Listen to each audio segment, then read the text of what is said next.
All right, the Hallows Team Podcast. We have with us here Joe. You go by Joe, right? Yeah, that's correct. Joe Little, a professor with the Business College over at NAU.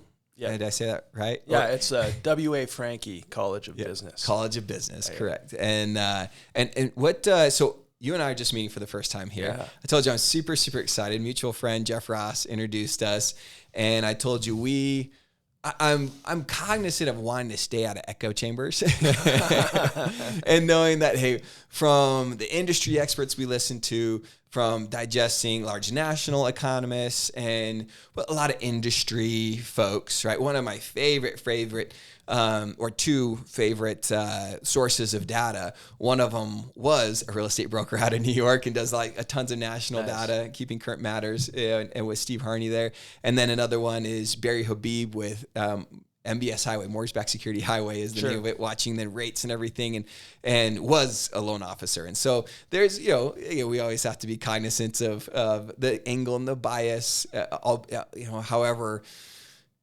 unbiased people try to be, right? Sure.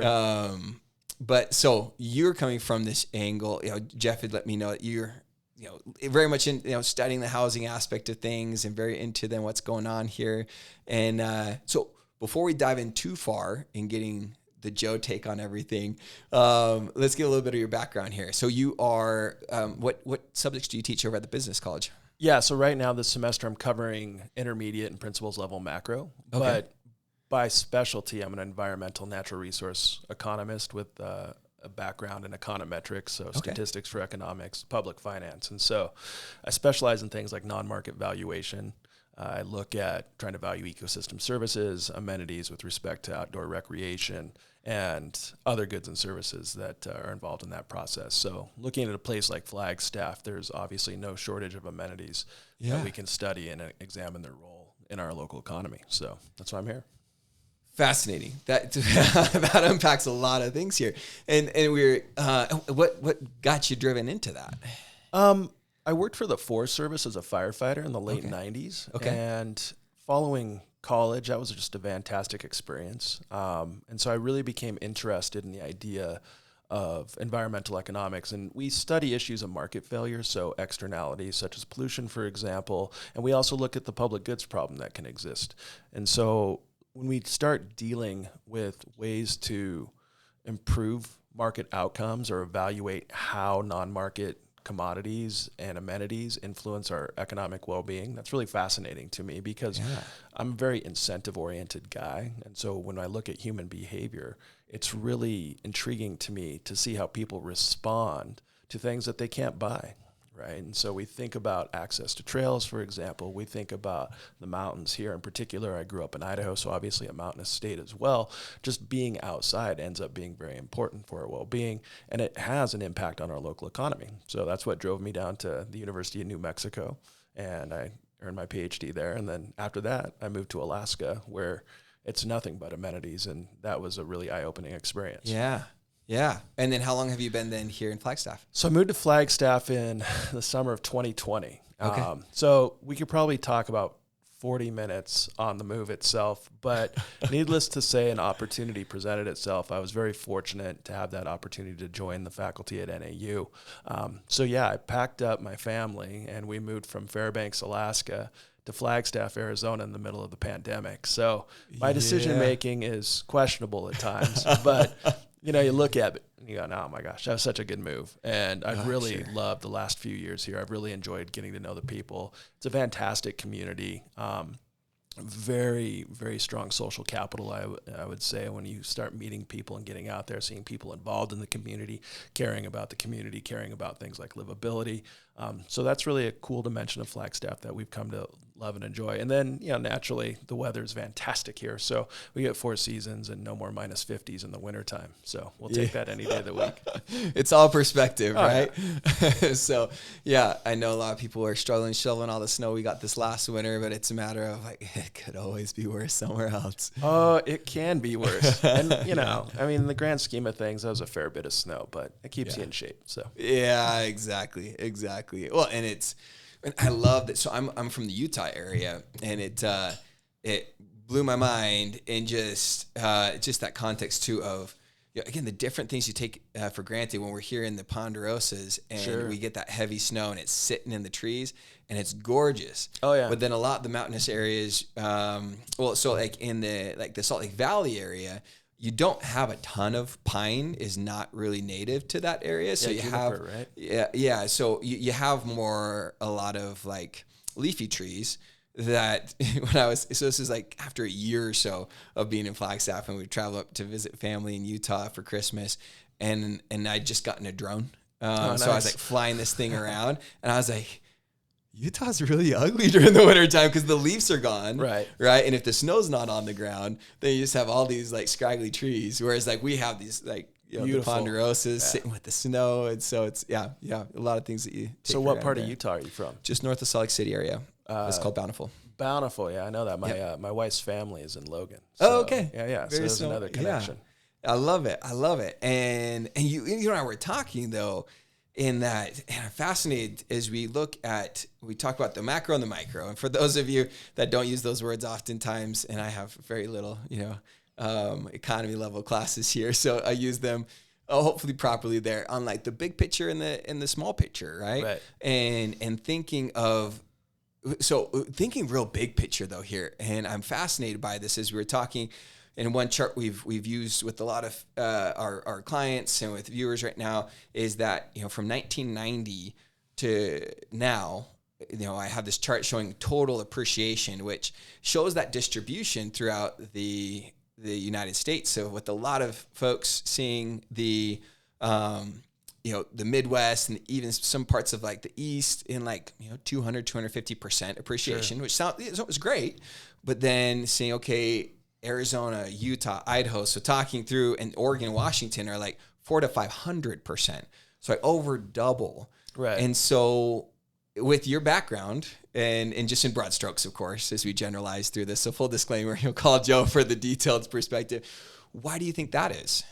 Well, one is mathematical, right? Like starting at a lower baseline with respect to Western housing prices in the 90s, you would end up getting a larger percentage change given that type of appreciation, right? So, fair assessment. Proportionally speaking, that's going to happen. But the other component too, and you look at research that's examining this, there's what we call a hidden compensation. So when you move to a place like Flagstaff, you move to a place like Boise in Idaho, right? You look at Logan, Bountiful, and those places in Utah, those natural amenities and community character really play a big factor in drawing people in. And so the idea back in the 90s that was really, really popular is that it wasn't so much jobs going someplace, it was that jobs were following people places. And so you start looking at that hidden compensation, you start seeing measures in housing prices. These places have access to public lands, for example. They'll have outdoor recreation opportunities. They have decent schools. You're looking at communities that have active community engagement with respect to volunteer organizations, charities, and those type of communities. So people are drawn to that. And so they move, and they're willing to accept a lower wage, for example, in exchange for those non-market amenities. And so that starts that process. It's very fascinating. As you're talking through that, I'm just thinking anecdotally, like a month or so ago, I finished Shoe Dog. Sure. Philip Knight's, the founder of Nike's, story of his going through that in his life, and basically, having his company up there, and then they're up in Seattle, right? Nike. Beaverton. Oregon. Oregon. Sorry, thank you. And so, but up in those mountain towns, and they're running, that's what they want to do. Sure. And so they start the company there. They don't say, hey, let's find a lower cost of living and go run down in Phoenix. Right. So it's very, again, anecdotally following that of saying the lifestyles or likewise like Steve Jobs, you didn't want to move away from California. That's right. You could have found a cheaper cost of living to bring his people, but it's lifestyle. Right. We call them, like in the case of, Silicon Valley, agglomeration benefits, right? So proximity, in that case, you have trained workforce. And so, back in the 70s, 60s and 70s, early 80s, when you're looking at the development of the tech sector, it made sense that it would be rooted there because of places like Stanford and Cal, where there's a significant amount of computer science research going on and trained workforce. So that ends up outweighing a lot of the issues that you had with cost, right? So the gains outweigh the losses, and so people end up moving in, right, until an equilibrium is reached. So And so when you have, so another factor though, and so we might be skipping around. So keep skipping. Let me know where you want to like rewind anywhere here. So it's fascinating to me of, okay, so this trend is occurring. Sure. Right. On top of, so I think there's these layers that I think we need to kind of unpack there, because you have this trend of the work following the people, right? And the what do you call it? The non-market goods. Non-market goods. Right. Yeah, people wanting to live next to a mountain or a lake or certain climates, so forth. And then you have on top of that the layer of we are heading into, and there could be a lot of, I mean, we could break up tons of conversations alone just on like, all right, did builders really miss the social or the social changes in millennial decision making, right? Because we have this huge millennial wave that hit their 20s in like 2008, 2010. Building growth was off the charts, but the buying wasn't happening. Sure. So was that a lot of reason? Maybe, it probably contributed, right? Right. Of various factors there to say, okay, now we hit this millennial wave that for the next, 10, 15 years now, we have more household formations coming to the market than we've ever seen in the U.S. history. Right. Right. And anything near it has been 50 years ago. Sure. Right. So we aren't used, we don't have in the last 50 years builders used to building this level of it. And then you look at then probably even governmentally that we don't, like I'm hearing all these, again, anecdotally, but all these different governments saying, I heard this was happening down the valley. I know this is happening in certain parts of California where now governments are like trying to deal with their housing issues and say, hey, ADUs, we love ADUs all of a sudden. Like, go ahead and build some accessory dwelling units in your yard and let's help this housing issue. And so, but you have, even in Flagstaff right now, at least anyone I talk to, it's like we still do not have a pro-development governmental standpoint, I'd say. Sure. Or maybe that's tough to exactly judge, but I know there's a lot of red tape still. Sure. And from a lot of standpoints is, yes, we're cognizant of our natural resource. But then you have a lot of these different things layering up and creating, I'd say, and then going into the whole pandemic, what we could say probably in hindsight 2020 of mismanagement of the correctly assessing the economic issue. Okay. Was that fair? Sure. A boom bust type cycle. Right. Where we anticipated this big issue, printed, and held rates were at 2% for way too long. Right. We saw inflation soaring above like 6-7%. We still had like 3% rates. Sure. Right. And so you have all these different factors combining to, I know we made just a ton of assumptions on a lot of that here, combining to where we stand today, not even to mention now the different utilizations of housing from long-term rental, Airbnb aspect of, all these different things happening. So that all being said, where do we go from here, Joe? Like, where does Flagstaff stand in your opinion? What are the biggest problems that we're facing? Where do you think, what's the trajectory? Kind of, I think with the goal, and I know I've just thrown a ton at you here, but I think that's where a lot of people are just asking, like, where do we go from here? And they hear one data point or another, and it's spun on the news, or they're jumping online, and sure, you could, just for case in point of people saying, hey, foreclosures are way up, and it's like, yes, that's what happens after 3 years of a foreclosure moratorium. Right. That statistically speaking, you're going to see numbers that are up, but it's, relative to 19, 18, 17, that we are significantly down, right? And so it's just very interesting to see trying to see that macro in all of what we're looking at here. Sure.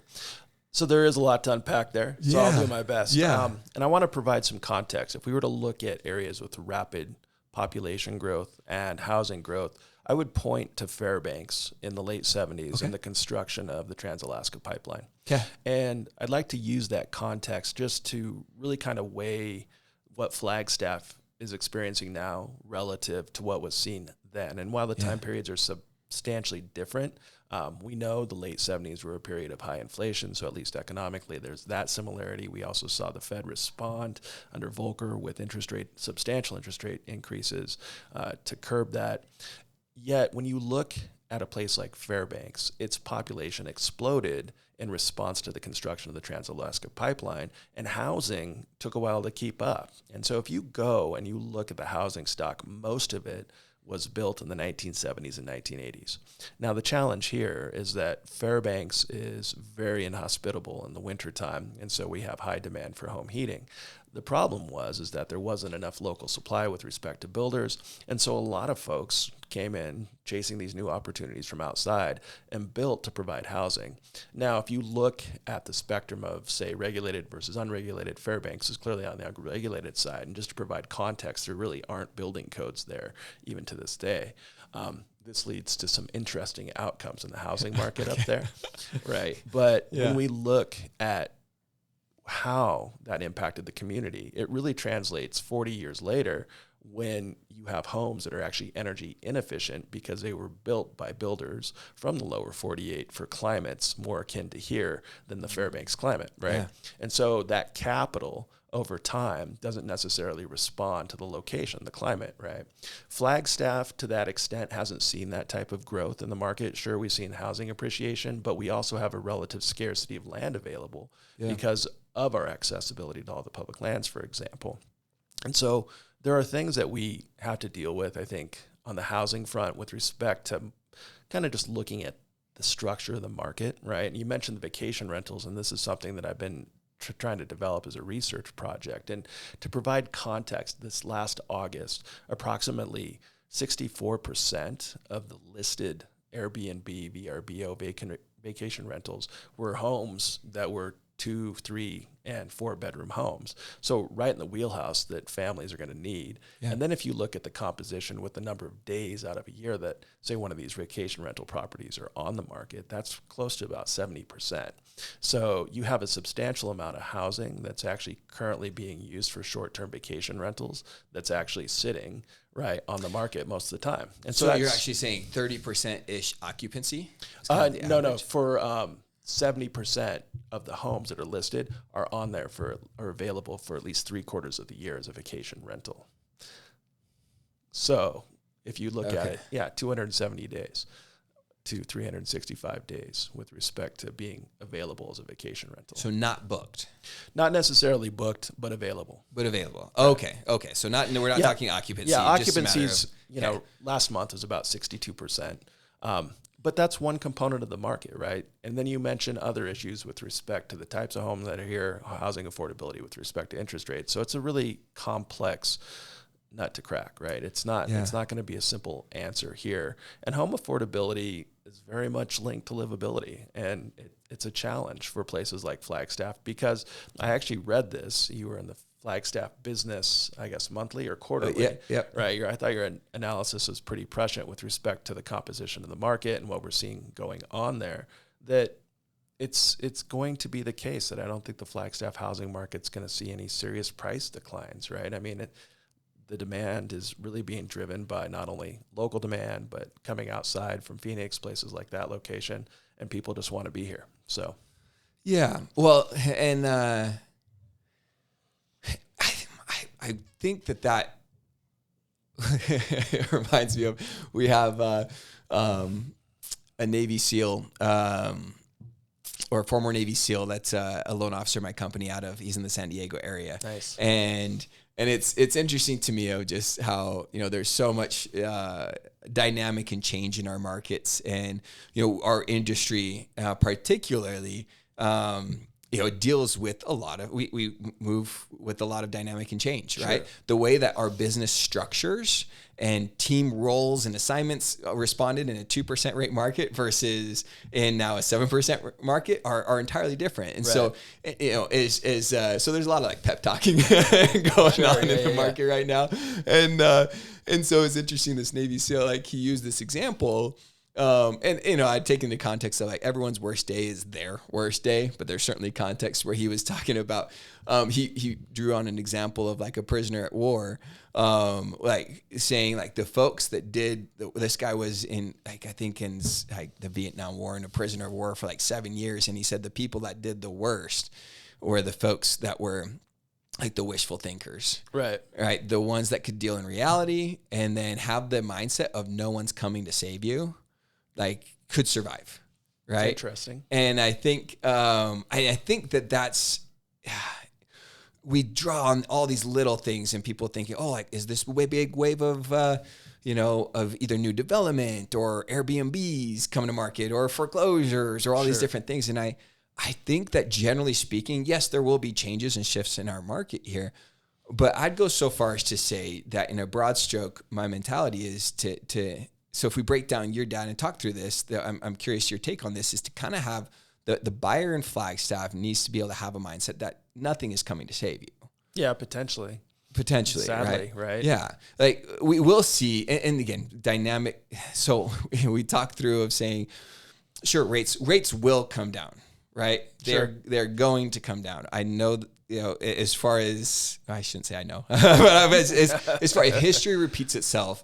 on like multiple data points, like rates are abnormally high and will come down to, generally speaking, what we don't know when and we don't know how much. Right. But the hard part to say is what comes along with that, right? Sure. And we have a scarcity of inventory in this market. Are we just going to see then a little more competition heat up, and that really doesn't come to save you, right? A lower rate doesn't actually save the day for you, because now you're bidding against other folks for that home. Sure. So, but and even I think we saw that Airbnb data that we were parsing through was something of there's about, and I'm going to broad stroke it, about 900 or so in the Flagstaff city limits, like Airbnbs based on like Flagstaff city facts. Is that, or cities roughly their stats? Is that fairly close? It's probably not too far off. Would imagine they're using the new license database that they probably have to make those calculations. Okay. I'm not quite sure. The data I have comes from a company called AirDNA. Yeah. And they're scraping VRBO and all the Fun Plus. What did they state for? What's that? What do they have for like rentals in the Flagstaff market? So listings last month in August were 2,100. Okay. Units. Now that's across all types, right? So is that county or city? It's going to be basically the 3 zip codes that comprise the Flagstaff area. So 01 and 04. Gotcha. So it doesn't include places like Munns Park, obviously, and then the city of Flagstaff, right? The new ordinance applies to the city of Flagstaff. So anything outside of the city limits isn't going to be in that database, right? Sure.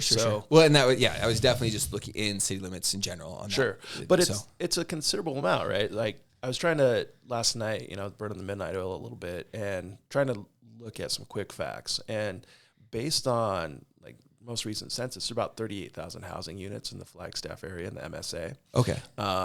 And so when you look at that number of homes and then relative to the potential size of the Airbnb market, right, it's based on just what I have, it's a little bit under 10%. But again, there's more study that would need to be done to really fully understand that, right? Yeah. And so when we look at housing in particular, which is pretty fascinating, I really try to kind of base my reasoning on the experience that I had when I moved here, which was incredibly abnormal. And I've in multiple ways. Yeah. And I've purchased multiple homes, right? Yeah. And in this instance, it's really because of Flagstaff as a place where people care about each other that I was able to actually find a home, right? I worked with a fantastic realtor.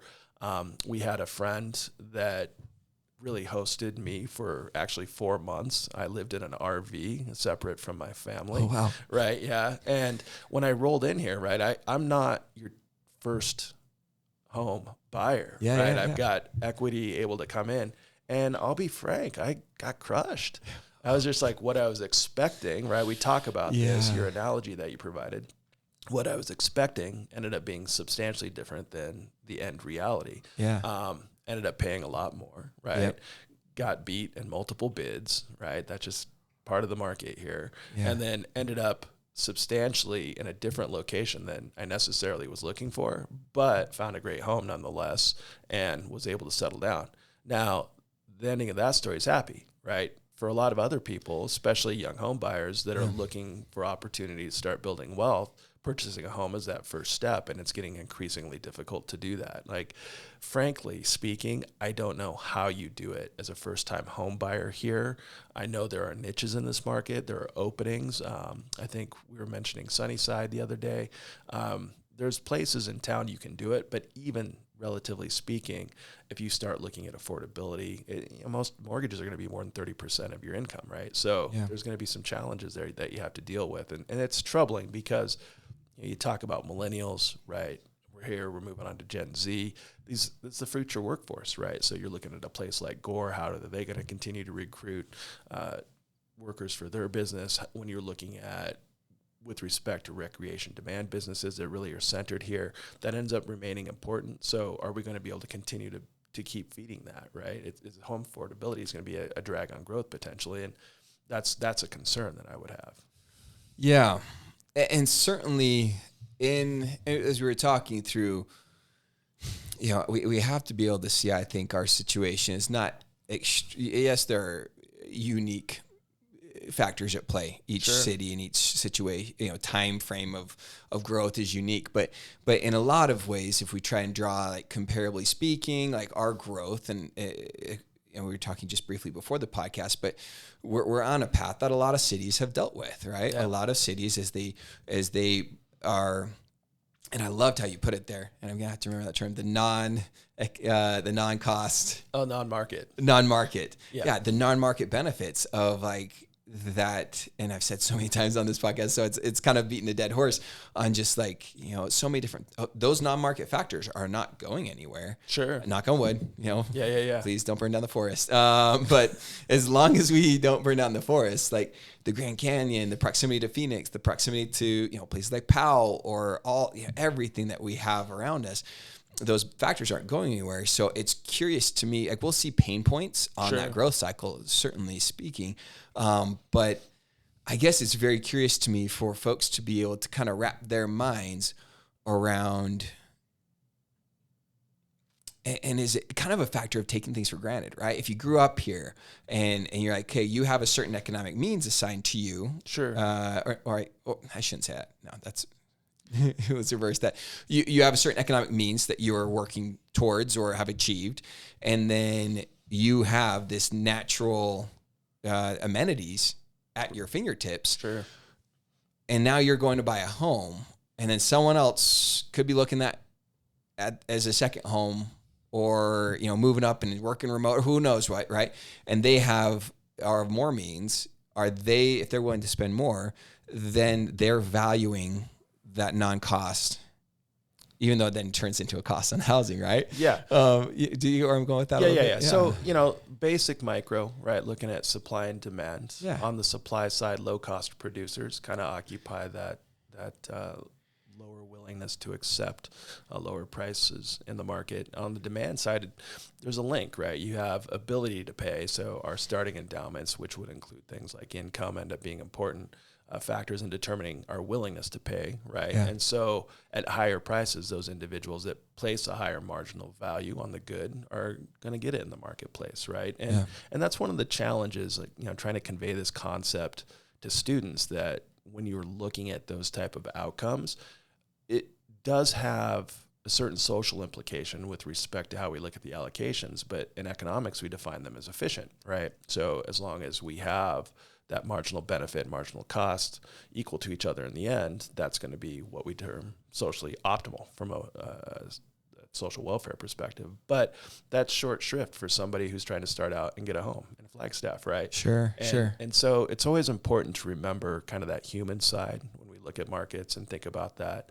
And where I wanted to kind of go with this is, you pointed out something I thought was pretty interesting in your article, that really the composition of demand that we look at is really a set of preferences that are incredibly varied and are all driven by the uniqueness of Flagstaff as a location, right? And so while we can sort out and look at what component of demand is really kind of linked to which type of buyer, for example, they still want to be in Flagstaff, right? So if you were to look at kind of trends in occupancy for vacation rentals, for example, July is a peak month. Well, go poll, temperature data for extreme heat days in Phoenix and map that against the occupancy, and they line up very, very well. So, people want to escape the valley. It's hot down there. It's not fun in July. So let's go up to Flagstaff. It's 20 degrees cooler, 30 degrees cooler, right? There's lots of trails. We can get out in the woods and hike. And so it makes sense. They're willing to pay for that experience. They're willing to pay using a vacation rental. They bring their family up. That's fantastic, right? But in the end, right, houses are rival in consumption, right? So a home that's being used for that use, right, still producing economic value, but it may not be what people, like you say, want, right? And that's a different outcome, right? And we have to learn how to accept that in this type of market here. It's really curious, right? So if you think about the connection between like our climate here in Flagstaff, and proximity to a large urban center and multiple large urban centers, you start seeing these trends, right? So one of the things I want to do is look at snowfall relative to the vacation rental market because our other peak month is December, right? And so a lot of folks use Snowball, go up there and have a lot of fun. As you mentioned before, it's an international destination now. Yes, right? absolutely. So, and it ends up being important, right? So we need to start understanding really how those amenities are driving different segments of our housing market.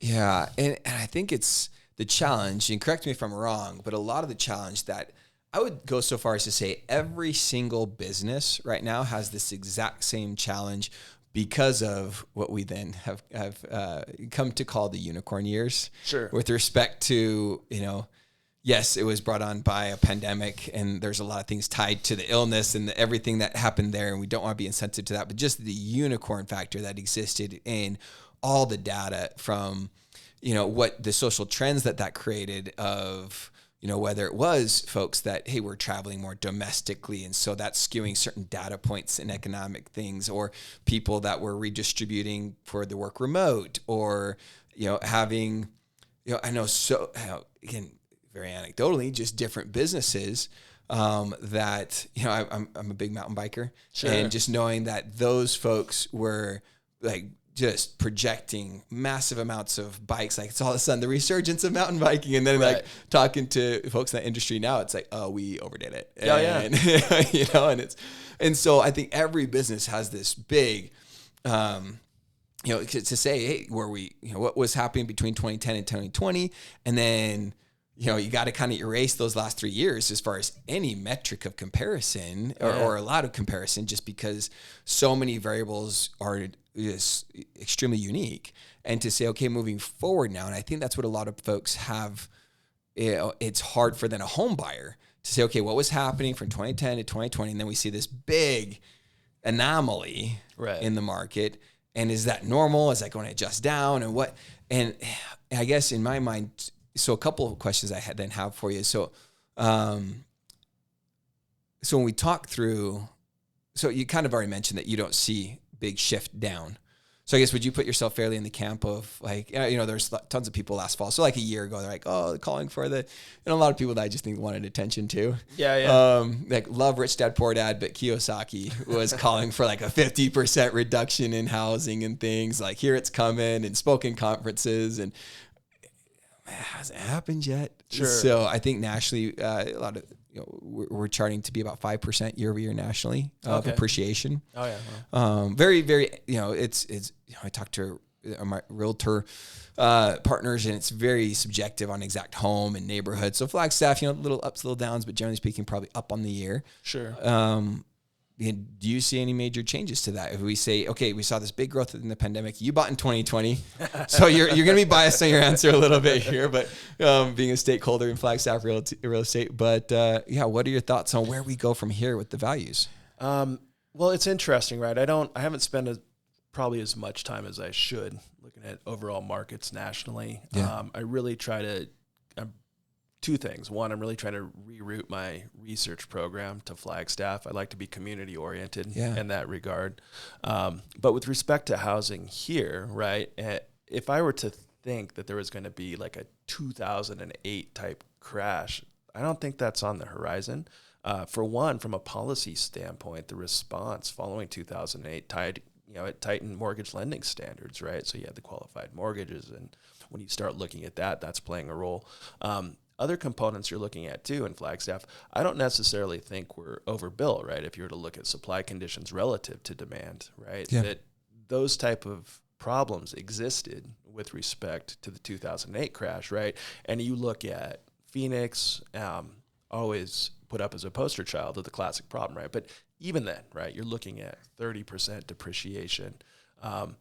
Let's put that in context. Let's use those type of numbers here. The run-up from 2020 to 2023 was far more than 30%, right? Just my experience getting into a property, I consider myself very fortunate, right? And then you look at other issues, the lower interest rates too. And, you know, we have our mutual friend, Jeff, and Jeff's fantastic, right? He's like trail master, tells you everywhere to go. It's fantastic. But he also has a lot of cool insights about the real estate market that, you know, I've started to draw on and what ends up being important, right?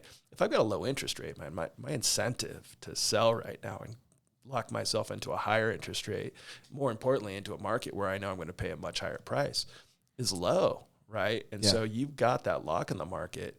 And I think that's going to be a big challenge, right? Until that really starts working through, I don't see a lot of homes coming on. I see demand is relatively stable. So that means that prices probably aren't going to fall that much. You were mentioning 5%, you know, maybe we'll see a little bit more of a decline, but the appreciation from 2020 to now has been far more than what we've already seen go down. So yeah, I'm not seeing a 2008 type crash. Now, don't quote me on that because I was wrong about 2008 too. So there we go. Yeah, well, and the unforeseen. And I think that's where if we look at, I'm a simple man, Joe, to where, you know, we look at the recipe of what creates certain things. And it's like, sure, you know, hyper demand. Accelerating prices, like those are the same ingredients that went into like 08. And so people start thinking, okay, I've got two of the same ingredients, right? But it's like the two major ingredients that you just noted of overbuilt and distressed sales, right? Mortgage qualifications have not loosened up. Trust you me, right? And there's we're not giving away creative financing these days to where those, you know, I get, you know, and just looking very simply, like you cannot bake that same cake if you don't have of a crash, if you don't have an oversupply or, you know, if inventory doesn't outweigh demand, there's not a recipe for lower prices. Right. And we saw, you know, you saw the little mini banking panic last year, right? You know, I mean, the financial sector, you know, dealt with that, and you know, you want to track things like that, right? You always have the black swan out there, as they say. But really, I was kind of examining like the last 3 years here, right? Looking at housing prices, their appreciation is very, very significant. And I was looking at what's called the all transactions housing price index for Flagstaff, right? And so this is something that takes in all sales transactions. It's built on repeated sales, so property being sold more than once, and they track this quarterly, right? So what's kind of interesting, up until like 2020, like you see kind of the slow, steady appreciation. There was a hiccup, obviously, in 2008, but then things started picking back up in 2012 here, kind of this slow path upward with respect to housing appreciation. But in 2020, like you said, unicorn, things just fundamentally changed. You had low interest rates, right? You had people that were flush with cash. You also had an increase in, you know, distance work, so fundamental change in employment and how people approached work. So that's going to factor into this. And so you had people moving up here, buying places in Flag and going, hey, you know, it's hot in Phoenix. I can work distance. This is great. And then next thing you know, they have to go back to Phoenix. Are they going to hold the property, right? In many cases they do, because now there's 3% interest rate. You got a 3% interest rate, and there's a secondary market that's really active, right? So it kind of just meshes there that the conditions are such that I don't think there's going to be that massive drop. I can't see it. You know? But we'll flip a coin. Well, and so in your area of expertise, then, as you've seen this play out a little bit, because I can imagine, just like you're saying, is that as going back to some of the original thoughts here, is that as the people follow or as the work follows the people, right? And so you have companies like W.L. Gore, and I know a bunch of those engineers, and they love living here, right? And they, you know, it's and I, you know, as they have their growth trajectory, and I know some of them are very cognizant of saying, probably could be taking a little less, Sure. because I'm not willing to have that sit down brawl and say, sure, I'm going to go move somewhere else to take, 20, 30, 40 more a year because I love it here. Sure. Right. And so there is, but it's a careful game of chicken that these employers have to play. Right. Right. I mean, obviously it's very, very case by case, but do we see as different communities have developed like that? Do we see, like, is that a big stall in that growth cycle? If you have employers just saying, hey, we got to bow out, like, is that a big major concern on the horizon that we'll have with some of the big employers? Not specifically to your insider with like Gore or Purina or anything like that, but just what you've seen historically with other cities and their growth. It can be. Now, what's challenging here, right, is one, there's a lot of factors that influence business conditions in a community, right, and the operations of a business, right? There's national factors and considerations. So Gore is a big company, right? Yeah. So they're looking at global markets and those type of factors that can impact production here. If you were to look at other communities, right, and we were talking about Boise, for example, I grew up there, and going back is very eye-opening, because places where I would go out and go pheasant hunting with my dad or whatever, farms are now neighborhoods, right? And so obviously something's driven that in Boise. And when you look at it, they've got state government. There's a major university there now. You had Micron, which is one of the largest memory chip producers in the world. But you also had companies like J.R. Simplot and Morrison Knudsen, right? So you had a pretty diversified economy that would attract people, but it wasn't something that you would look at in terms of, hey, that's where you want to be in the 1990s because, wages are really high. It wasn't, right? Wages were probably around the national average at that time, but people continued to move there because it was a great place to live, right? And it's really kind of taken a life of its own. You think about places like Austin, right? State capital of Texas, right? Yeah, there's tons of opportunities. The business climate in Texas is probably pretty favorable with respect to lower taxes. You also have the University of Texas, so there's trained workforce there. So you're going to start noticing this theme here, trained workforce. And so it's an attractive place for employers to move. And so you see growth in places like Austin, right?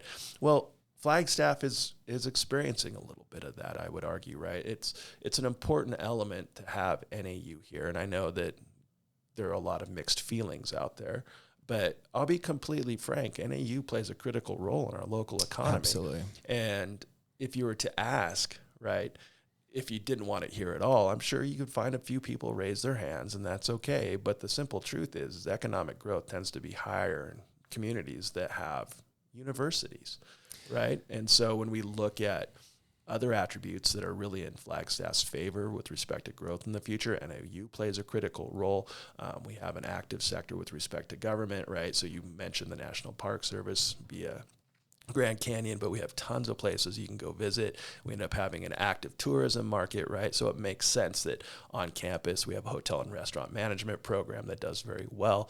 And I'm happy to also get to work with colleagues from that and learn about that type of industry here. And then you mentioned Gore. So, the economy is fairly diversified, right? And when you look at that projection, we can see that type of model elsewhere. And then here's the other thing I want to put out there, and this is something that we probably don't spend enough time talking about, but when you look at how we're starting to track the impacts of climate change and you're looking where people are moving, right? So there's trends to notice here. Flagstaff compared to Phoenix is much cooler. When you start thinking about those challenges that are potentially down the road, Flagstaff is one of those places where we're probably going to see some influx of individuals who might be moving places down south because it's too hot, right? So at that point, the question becomes, who's going to end up showing here, who can afford it, and how is Flagstaff going to change in the future? And it almost brings me down to like a conclusion of, and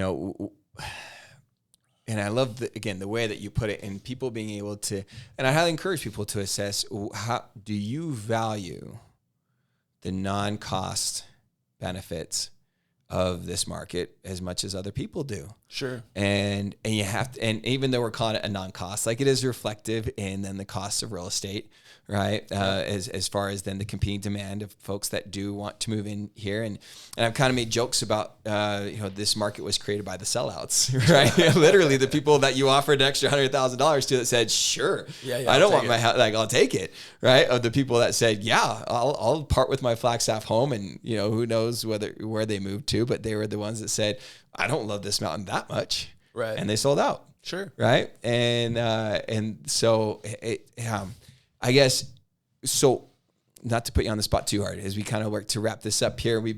I could talk to you for much longer here, but to keep it light and interesting for everybody. If you had to look, so again, full disclaimer with everybody here, like this is very subjective here. Sure. But if you looked at the current dynamic that we're in, projected best guess estimates of the dynamic in the next 5 years. Let's be pretty fair with that. Okay. If you were a home buyer, right? If you said, hey, pandemic was too crazy for you, 2020 was too crazy, you didn't buy, now you're looking, and let's say that you do value the non-cost benefits enough to still be interested in this market. Sure. What are your thoughts on timing there? Would generally, and I know again, there's also, you might have some different paths to walk through this, but what would your timing be on saying, yeah, I think now or later or a couple of years, or let's watch for this, or what were the things that you would be looking at as Joe, the analyst, the Flagstaff resident? What would you be thinking of or looking at in making that buy timing decision? For me personally, there's two things that kind of stand out, and this is a narrow segment of the market, right? But if you can currently afford a home right now, right, based upon the logic that you use, that interest rates are going to come down in the future, what's to prevent you from maybe buying a home right now and then refinancing down the road very, very quickly, right, to help lower your cost? So I think you're going to see probably some of those type of actions potentially. I think the other dimensions that we're going to need to look at is really two critical factors. One, the economic health of the Phoenix area. And so when you start to think about the population scale of Phoenix, it doesn't take a lot of relatively well-off individuals to influence a small market like Flagstaff, right? So if you continue to see strong economic conditions down there, you should anticipate seeing those impacts at least emanate up here. And I think the other component that's going to end up being important is that when we look at the continued utilization of our non-market amenities, so access to trails, snow bowl, outdoor recreation opportunities, I think that's going to remain relatively healthy, right? We've really kind of seen a sea change, particularly with respect to, I talk to the students all the time. Almost all of them either ski, mountain bike, or like to be outdoors, right? And I think we have fantastic students at NAU. I think we're going to continue to see NAU serve as a vibrant kind of cornerstone of the local economy. Absolutely. And so I would probably be, willing to buy, if I can refinance in the future now, right? If not, wait a year. At some point, if the conditions soften, you'll see rates come down and it becomes more affordable. You might see some people put their houses on the market, and you could see potentially kind of some stabilization in prices. Are we going to see like 40% increases over 3 years? No. I mean, no. I think that's done. Thank goodness. Yeah. Yeah. But, I think your analysis is pretty spot on, right? I think you're going to see some softening, but I don't think it's going to be exorbitant, right? Maybe we'll see 10% in the end, and that's where we're going to be at. Yeah. Very well. Yeah. And not, and on ending, I listen to that and I see a very realism standpoint, right? And I hope that's what people take away. It's not pessimism that we're trying to project out there of like, but assess your situation. And I always make fun with my financial advisor, like partners and folks out there where like, I win. We make people more wealthy than you guys do as far as like the home equity, as far as percentage of people's wealth is far greater than what people have, and probably just by social behaviors as well, because it is a forced savings account, right? Right. You're paying into that house, and I do believe it's an American cornerstone still, but I think people are going to have to make tougher decisions than you and I had to make when we bought. They're going to have to tighten that belt. They're going to be having to maybe saving a little bit more, limiting a little more debt. They're just going to have to be financially healthier and a little more bolder than we had to be. But yeah, future favors the bold. Yeah, for sure. Right. I mean, one thing to think about too is people are fascinating, right? I never put a lot of stock in really trying to understand markets. Yeah. And that's a weird thing for an economist to say, just because you have to look at incentive structures to really try to map this out. And so what are things that are going to push people to building, right? Building on their own. You start to see people looking for where cost of land is relatively low. And I think you're going to see a lot of that, right? People are resourceful. They're going to figure out a way to get it done. Like you said, if you really want to be in Flag, you can find a way to do it. You may not like the price you have to pay, but if you're willing to pay it, then you will. And so, and just like many other communities, like we see bedroom communities sprout up and more growth happen there so that they're more attractive, and taking what they like for Flagstaff and injecting it in some of these other bedroom communities around, still being relative commuting distance. Because we all love our 15-minute commute. Oh, yeah.